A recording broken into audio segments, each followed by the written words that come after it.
નમસ્કાર દર્શક મિત્રો, આપ નિહાળી રહ્યા છો તાપી મિત્ર ન્યૂઝ ચેનલ। તો હવે નિહાળીએ સમાચાર વિગતવાર। તમિલનાડુના વિરુધુનગર જિલ્લાના સતુર વિસ્તારમાં ફટાકડા બનાવવાની ફેક્ટરીમાં વિસ્ફોટ થયો હતો, જેમાં 6 લોકોના મૃત્યુ થયા છે અને અનેકો લોકો ઇજાગ્રસ્ત થયા હતા। ફેક્ટરીમાં 4 રૂમ હતા જે બ્લાસ્ટ બાદ તૂટી પડ્યા હતા। માહિતી બાદ ફાયર બ્રિગેડ ઘટના સ્થળે પહોંચી અને ઇજાગ્રસ્ત લોકોને હોસ્પિટલમાં દાખલ કર્યા હતા। ફાયર અને રેસ્ક્યુ વિભાગની ટીમ ઘટના સ્થળે પહોંચી ગઈ હતી અને બચાવ કામગીરી શરૂ કરી દેવામાં આવી હતી।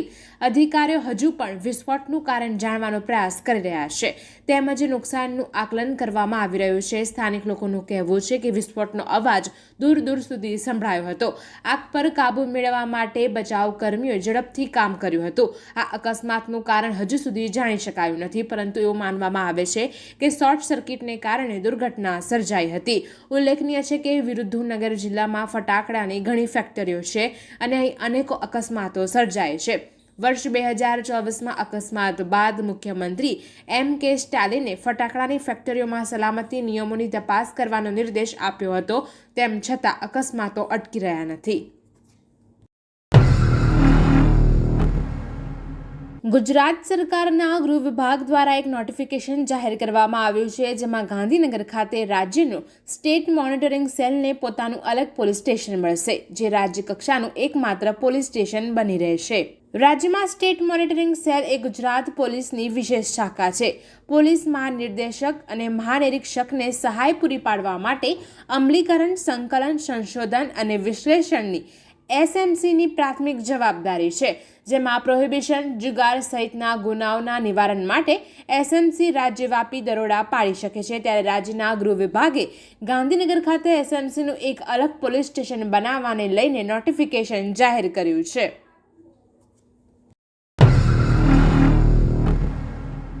સરકારી કામ અને એક ધક્કામાં પૂરું થાય એવું ભાગ્ય જ બનતું હોય છે, પરંતુ ગુજરાતમાં કદાચ આ પહેલો કિસ્સો હશે જ્યાં સરકારી કચેરીઓમાં થતી હેરાનગતિનો પર્દાફાશ કરવા માટે સરકારી અધિકારીએ જ વેશ પલટો કરીને સ્ટિંગ ઓપરેશન કરી સમગ્ર હેરાનગતિનો પર્દાફાશ કર્યો છે।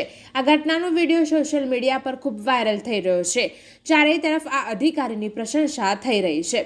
વાત જાણે એમ છે કે પંચમહાલના ગોધરા જિલ્લા પુરવઠા અધિકારી H.T. મકવાણા પોતે અરજદાર બનીને સેવા સદનની કચેરીમાં પહોંચ્યા હતા। તેમણે ધોતિયું અને માથે ટોપી પહેરી હતી, જેથી એક નજરે કોઈ પણ ઓળખી ન શકે કે આ કોઈ અધિકારી હશે। સેવા સદનમાં તપાસ દરમિયાન તેમને જાણવા મળ્યું હતું કે રેશન કાર્ડની તમામ પ્રકારની કામગીરી માત્ર 23 રૂપિયામાં થતી હોવા છતાં સોગંદનામું, બેંક ચલણ સહિત માટે ₹300નો ખર્ચ અરજદારોને કરવો પડે છે। સૌથી મહત્વની વાત તો એ છે કે નાયબ મામલતદાર સહિત સંબંધિત કર્મચારીઓને નિયમોની જાણ ન હોવાની હકીકત પણ સામે આવી છે। વેશ પલટો કરીને પહોંચેલા બડે બાબુની હકીકત સામે આવતા ભર શિયાળામાં અધિકારીઓને પરસેવો છૂટી ગયો હતો, તો બીજી તરફ અરજદારો અને સામાન્ય જનતા અધિકારીના આ પગલાંની વાહ કરી રહ્યા છે। સુપ્રસિદ્ધ પંચમહાલનું ચાંપાનેર પાવાગઢ પ્રવાસન મથક છે, જેને યુનેસ્કો દ્વારા પણ વર્લ્ડ હેરિટેજ સાઇટનો દરજ્જો અપાયો છે। સુપ્રસિદ્ધ ઐતિહાસિક પ્રવાસન મથક ખાતે પ્રવાસન વિકાસની આગવી વિશિષ્ટ ઓળખ પ્રવાસીઓને આપી શકાય અને સ્થાનિક રોજગારીની તકોમાં વધારો લાવી શકાય તથા તેને રાષ્ટ્રીય તેમજ આંતરરાષ્ટ્રીય કક્ષાએ પ્રસિદ્ધિ મળે તે હેતુથી વર્ષ 2015થી દર વર્ષે પંચ મહોત્સવનું આયોજન કરે છે। ચાલુ વર્ષે 2024માં પાવાગઢ વિસ્તારના વડા તળાવ ખાતે તારીખ 27થી 29 ડિસેમ્બર પંચ મહોત્સવનું આયોજન કરાયું હતું, પરંતુ પૂર્વ પ્રધાનમંત્રી ડોક્ટર મનમોહન સિંહનું તારીખ 26 ડિસેમ્બરે અવસાન થતાં દેશમાં 7 દિવસનો રાષ્ટ્રીય શોક જાહેર કરાયો હતો, જેથી સાંસ્કૃતિક સહિતના તમામ કાર્યક્રમો રદ કરાયા હતા, જેમાં પાવાગઢ ખાતે યોજાનાર પંચ મહોત્સવ પણ રદ કરાયો હતો। ત્યારે વહીવટીતંત્ર દ્વારા પંચ મહોત્સવની નવી તારીખની જાહેરાત કરવામાં આવી છે, જેમાં 2 થી 4 જાન્યુઆરી દરમિયાન પંચ મહોત્સવ યોજવામાં આવશે। સરકાર દ્વારા બનાસકાંઠાનું વિભાજન કરી વાવ થરાદ જિલ્લો બનાવતા 3 તાલુકામાં વિરોધનો વંટોળ જોવા મળી રહ્યો છે, જેમાં કાંકરેજ, દિયોદર અને ધાનેરા તાલુકાના લોકો વાવ થરાદ જિલ્લામાં નહીં પણ બનાસકાંઠા જિલ્લામાં રહેવા માટે આવેદન આપ્યા હતા। કાંકરેજ તાલુકાને પણ થરાદ જિલ્લામાં સમાવેશ કરવાને કારણે કાંકરેજ તાલુકાના મુખ્ય મથક શિહોરીમાં વેપારીઓ તેમજ નાગરિકોમાં વિરોધ ભભૂકી ઉઠ્યો હતો. જ્યારે ઓગળ જિલ્લો જાહેર ન કરી થરાદ વાવ જિલ્લો જાહેર કરાતા દિયોદર વાસીઓએ બનાસકાંઠામાં રહેવાનું પસંદ કર્યું છે. દિયોદરમાં ગુરુવારે વેપારીઓએ ધંધા રોજગાર બંધ રાખ્યા હતા. ધાનેરાના લોકોએ પણ નવા વાવ થરાદ જિલ્લામાં જવાનો ઇનકાર કરીને ધાનેરામાં લાલ ચોકમાં ગુરુવારે લોકો એકઠા થઈ અમારો જિલ્લો બનાસકાંઠા જિલ્લાના સૂત્રોચ્ચાર કરીને વિરોધ પ્રદર્શન કર્યું હતું. રાજકોટ શહેરના માધાપર ચોક નજીક સોસાયટીમાં વેપારીના બંધ મકાનમાંથી 7,22,000ની ચોરીના ગુનામાં રાજકોટ LCB ઝોન 2ની ટીમે આરોપી બંટી બબલીની ધરપકડ કરી છે. પોલીસ તપાસમાં આરોપી વિરુદ્ધ અગાઉ મહારાષ્ટ્ર અને બેંગલુરુમાં 28 જેટલા ગરફોડ ચોરીના ગુના નોંધાઈ ચૂક્યા છે. જ્યારે ગુજરાતમાં તે પ્રથમ વખત જ પોતાની પ્રેમિકાની સાથે ચોરીને અંજામ આપી નાસી છૂટે એ પહેલા જ પોલીસે આરોપીઓની ધરપકડ કરી તેની પાસેથી સોના ચાંદીના દાગીના, વિદેશી કરન્સી સહિત કુલ ₹17,95,000નો મુદ્દામાલ કબજે કરી વધુ તપાસ હાથ ધરી છે. બનાસકાંઠાના વડગામ તાલુકાના ધનપુરા ગામેથી કારમાંથી મળેલી લાશ મામલે નવો ખુલાસો થયો છે. આરોપીઓએ ₹1,26,000નો વીમો પકાવવા માટે કરેલા કારસ્તાનમાં 2 લાશનો ઉપયોગ કર્યો હોવાનું ખુલ્યું છે. જેમાં આ ષડયંત્ર રચનાર આરોપી દલપતસિંહે 4 માસ અગાઉ મૃત્યુ પામેલા રમેશભાઈ નામના વ્યક્તિની લાશ સ્મશાનમાંથી ખોદી લાવી સળગાવી હતી. જો કે PM અને અન્ય પુરાવા બાદ આ લાશ થોડા સમય પહેલા મૃત્યુ પામેલા વ્યક્તિની હોવાનો પુરાવો મળ્યો હતો. અન્ય આરોપીઓને રિમાન્ડ લઈ પૂછપરછ કરતા ચોંકાવનારો ખુલાસો થયો હતો કે આ લાશ આરોપી દલપતસિંહની હોટેલમાં નોકરી કરતા કર્મચારી વિરમપુરના રેવાભાઈ મોહનભાઈ ઠાકોરની છે. આ કર્મચારીની હત્યા કરી આરોપીઓએ તેને કારમાં મૂકી સળગાવ્યો હતો.